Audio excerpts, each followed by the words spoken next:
Why no one could explain the Whispering Peaks disappearance.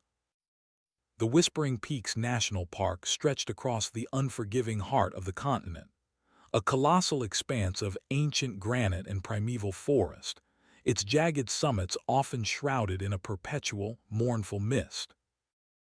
It was a place of breathtaking, austere beauty, where the very air thrummed with the unyielding power of nature, a domain where human ambition invariably bowed to the wilderness.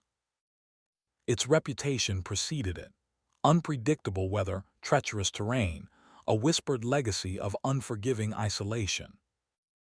It was into this formidable grandeur that 5 university students, Liam, Sophie, Marcus, Chloe, and Alina, embarked on what they believed was a meticulously planned, week-long backcountry expedition. Bright, seasoned, and brimming with the infectious enthusiasm of youth, they were seasoned hikers, their gear top-tier, their route mapped with precision.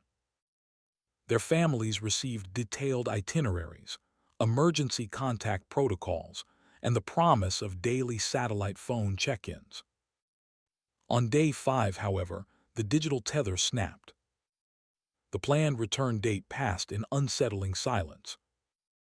What followed was the largest search and rescue operation the region had ever witnessed, a monumental effort that scoured every ravine, every peak, every shadowed crevice. It yielded perplexing clues, but no trace of the students. No bodies. No answers. Despite the overwhelming scale of the endeavor, no one could explain what truly transpired in the Whispering Peaks. I was immersed in the labyrinthine details of this ongoing enigma. The interviews, the topographical maps, the forensic reports, when the package arrived. Anonymous. Unmarked. It sat on my worn desk, a stark brown paper anomaly amidst the digital clutter and stacks of case files. My instincts, honed by 2 decades of sifting through shadows, screamed at me. I peeled back the tape with a scalpel's precision, the silence of my small office amplifying the rustle of the paper. Inside, nestled on a bed of faded newsprint, lay a single, slender bone fragment. It was stained a dull, petrified crimson, smooth and impossibly old to the touch. The accompanying clipping, brittle and yellowed, bore a headline that ripped through the present like a razor-sharp echo from the past. The Ashwood Ritual, 20 years cold. The air stilled. The dust motes, perpetually dancing in the single beam of sunlight that pierced my window, seemed to momentarily coalesce, illuminating ancient secrets in their slow, relentless descent. The bone, the headline, they were a punch to the gut, a cold, hard reminder of the case that had shattered my career 2 decades prior. Ashwood. The name alone was a scar tissue of failure and public humiliation. Ritualistic murders unsolved, leading to a professional death sentence for me, Miles Corbin, the lead detective who couldn't connect the dots. My breath hitched. The bone fragment, almost delicate in its gruesome history, reopened old wounds with a sickening certainty. Vivid flashes assaulted me: the sterile white of the morgue, the hollow eyes of grieving families, the accusing glares of colleagues. Ashwood had been an abyss, and I had fallen headlong into it. The agonizing pull to revisit that abyss was immediate, visceral. Official warnings still echoed in my ears. Psychological profiles still cited my deep-seated trauma as a reason to stay away. But the Whispering Peaks case, with its eerie echoes of the inexplicable, now felt irrevocably tangled with this new old horror. I defied the warnings, defying myself. Later that night, under the cold, unforgiving glow of fluorescent lights, I navigated the labyrinthine archives of the precinct. The air in the deepest vaults was stale, heavy with the dust of forgotten cases and shattered lives. With a carefully cultivated nonchalance, I requested access to the Ashwood files, citing a historical review for a journalistic piece. The clerk, an indifferent specter of bureaucracy, barely looked up. The file box, when it landed on the sterile metal table, was heavier than I remembered, filled with ghosts. Case file, ASHWOOD ritual 20 years cold, the label read. As I slowly unclasped the lid, a chilling observation, suppressed for 2 decades, began to resurface. The official narrative had always been one of incompetence, of a detective out of his depth. But as I flipped through the meticulously organized, yet fundamentally incomplete reports, a colder, more insidious thought solidified. Observe. Inconsistent data. The original investigation hadn't merely failed, it had been steered. Evidence, I now saw with horrifying clarity, had been deliberately overlooked. The official explanation, a tapestry woven from bureaucratic ineptitude and convenient oversight, began to unravel with the precision of a surgeon's stitch. I held the new forensic report, a stark contrast to the faded, almost apologetic documents I'd been sifting through. The bone fragment, initially dismissed as an insignificant byproduct of environmental erosion, had been re-examined, subjected to technologies unavailable 2 decades prior. The results were immediate, terrifying, and indisputable. Observe, ASHWOOD fragment, human femur, distal end. DNA profile matched. Identity, ELEANORVANCE, age 24. Reported missing, May 14 current year. Eleanor Vance. Not one of the original Ashwood victims. Not even alive during the original investigation. The fragment was fresh, a recent addition to the ancient earth, yet bearing the unmistakable hallmarks of the same macabre disarticulation. The chilling implication was undeniable. The Ashwood ritual was not a closed chapter in a forgotten history book. It was a continuing threat, a hydra that had merely retreated into the shadows, biding its time. What had been a historical tragedy, a singular act of horror, solidified into a living, evolving pattern. The detective, whose disgrace had once seemed a personal failing, now viewed it through a colder, more clinical lens: systemic obstruction. He began to push. Files that had once been merely misplaced now vanished entirely. Witnesses from the periphery of the original case, long since retired or relocated, suddenly developed convenient memory lapses or simply refused contact. He encountered a wall not of stone, but of meticulously spun silk, seemingly delicate, yet designed to ensnare and hold, a labyrinth with no exit. Redacted documents arrived with more black ink than legible text, their vague summaries echoing official stonewalling. Proprietary information, ongoing internal review, national security, the lexicon of evasion became his daily diet. It was more than bureaucratic inertia. It was a concerted effort, a silent, coordinated defense designed to bury the truth deeper than the Ashwood victims themselves. Then came the first flicker of surveillance. It was subtle, almost imperceptible to an untrained eye, but the detective was not untrained. A car, consistently 3 vehicles back on his morning commute, its model changing but its distance constant. A fleeting shadow in his peripheral vision, too quick to identify, too persistent to be coincidence. A misplaced book on his nightstand, an opened window he was certain he'd latched. The air, already heavy with the weight of the past, now crackled with an unseen tension. He was being watched. His every move, every inquiry, every frustrated dead end, catalogued by an unseen, unheard observer.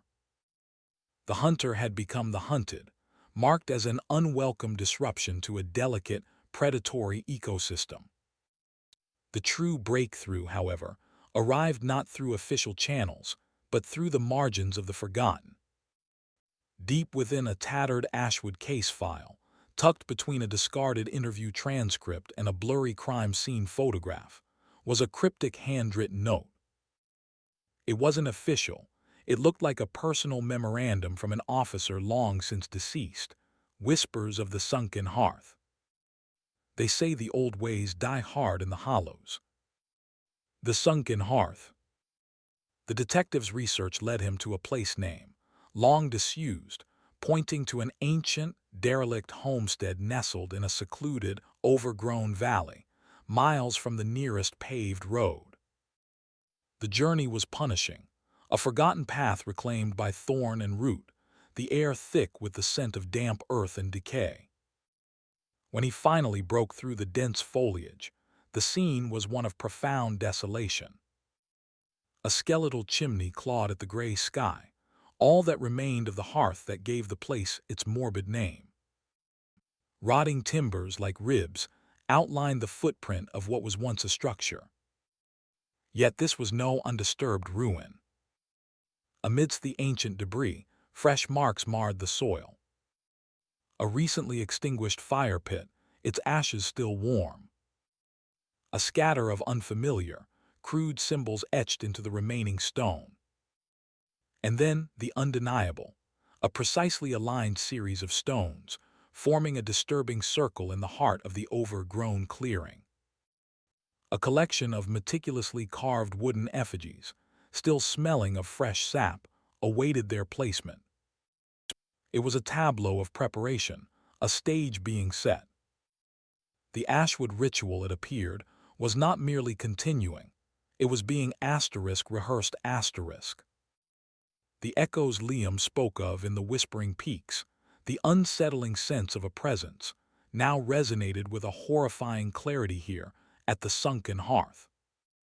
The spider's web, I realized, was vast, its threads reaching further and deeper than anyone had dared to imagine, and the detective was now squarely at its chilling center.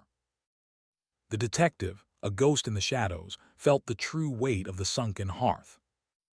It was not merely the architectural pressure of the earth above, but the palpable, psychic crush of ancient malevolence, an atmospheric density that seeped into the bones.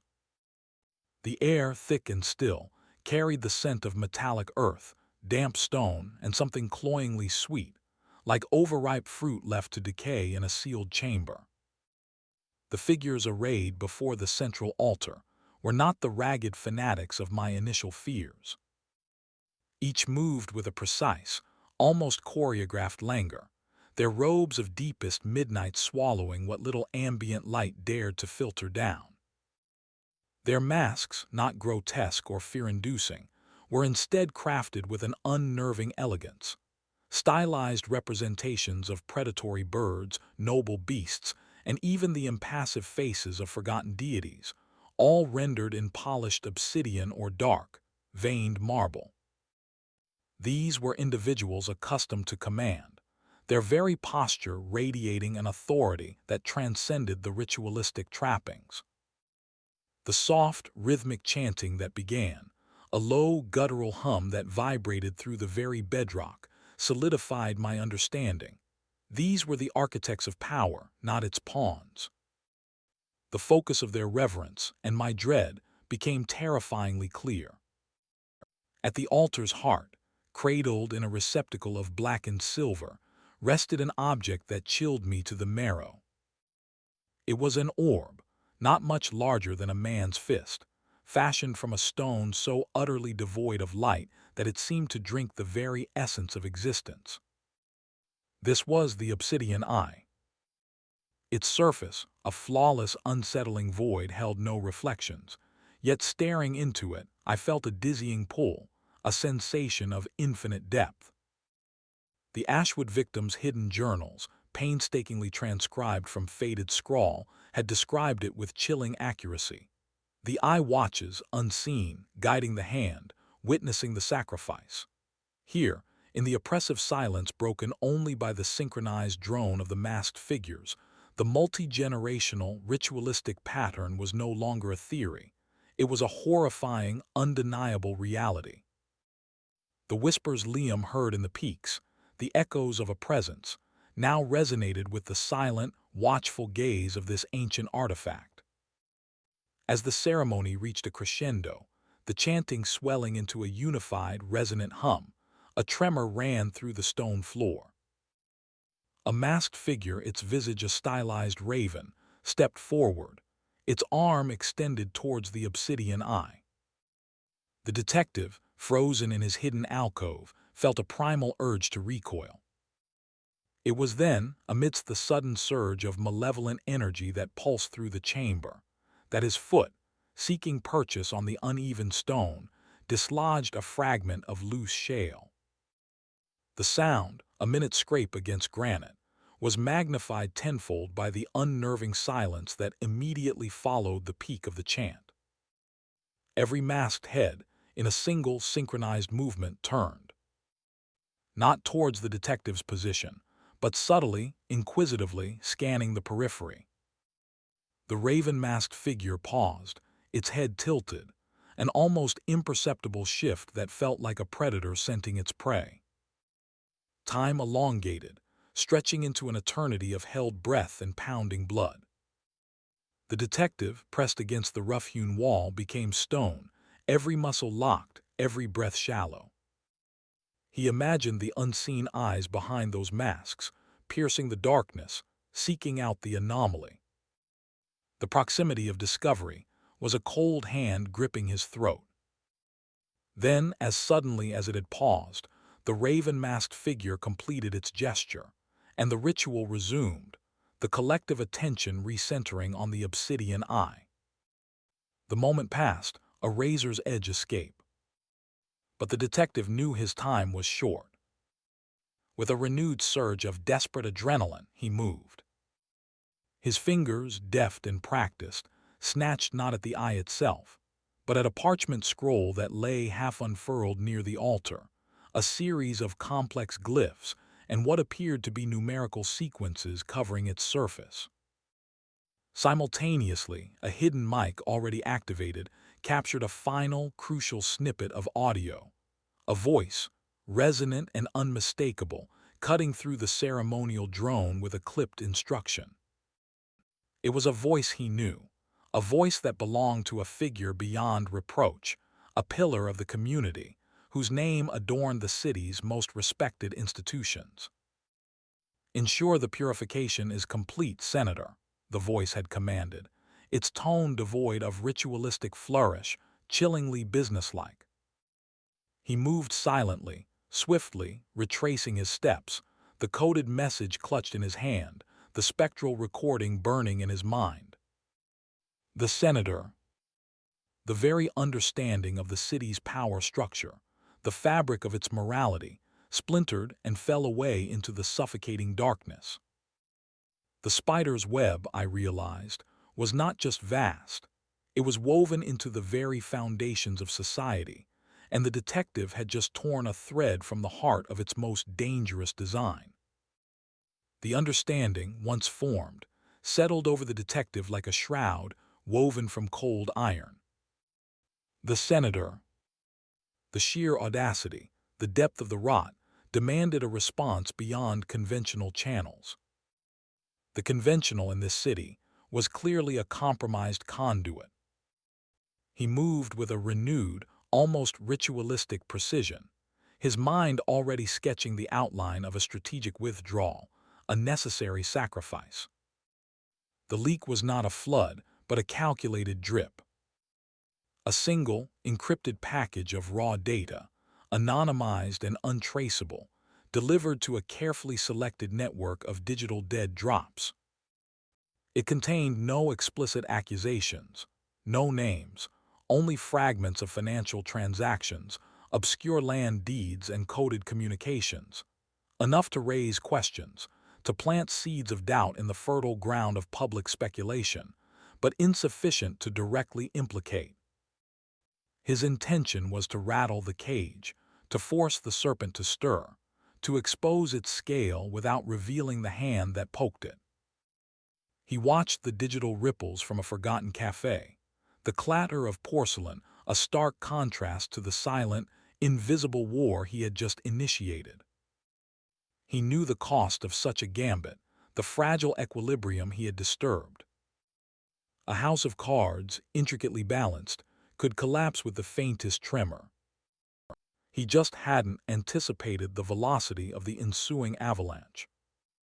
The retaliation was swift, brutal, and utterly comprehensive. It began subtly, a whisper here, a coded warning there. Then, with the force of a pre-planned demolition, the official machinery turned. Fabricated charges materialized. Corruption, obstruction of justice, planting evidence in past cases. A tapestry of professional malfeasance woven with such intricate detail that it resonated with dark plausibility, exploiting his long-standing reputation for unorthodox methods. His badge was seized, his name systematically dragged through the mud of every news outlet, his career annihilated in a matter of days. Anonymous threats, precisely targeted, reached his estranged daughter, his former partner, painting vivid pictures of inevitable, devastating consequences should he persist. His carefully constructed life, already fractured, shattered into irreparable fragments. He was not merely disgraced, he was professionally cremated. Hunted, disoriented but not broken, he became a specter, moving through the underbelly of the city he had once sworn to protect. The familiar landscape transformed into a hostile maze, every shadow a potential pursuer, every face a potential informant. The law, once his shield, was now his most relentless adversary, manipulated by the very power he sought to expose. Yet the initial leak, despite triggering his immediate downfall, had not been entirely in vain. The scattered breadcrumbs, the deliberately ambiguous data points, had done precisely what he'd hoped. They had snagged the attention of a tenacious, independent journalist named Lena Petrova, known for her uncanny ability to unravel intricate webs of deceit. Her initial inquiries, a faint blip on the radar, offered a sliver of desperate hope. He fled, leaving the city's neon glow behind, melting into the vast, indifferent wilderness that skirted its forgotten edges. His survival was now synonymous with the truth's exposure. The whispering peaks, he knew, often swallowed those who ventured too deep, leaving no trace. He understood, with chilling clarity, that he was now one of them, a man on the precipice, teetering between oblivion and the faint, almost imperceptible chance of pulling down the entire monstrous edifice with him. His life, a brutal fight for survival against unseen forces, hung by a thread, yet the truth he clung to remained.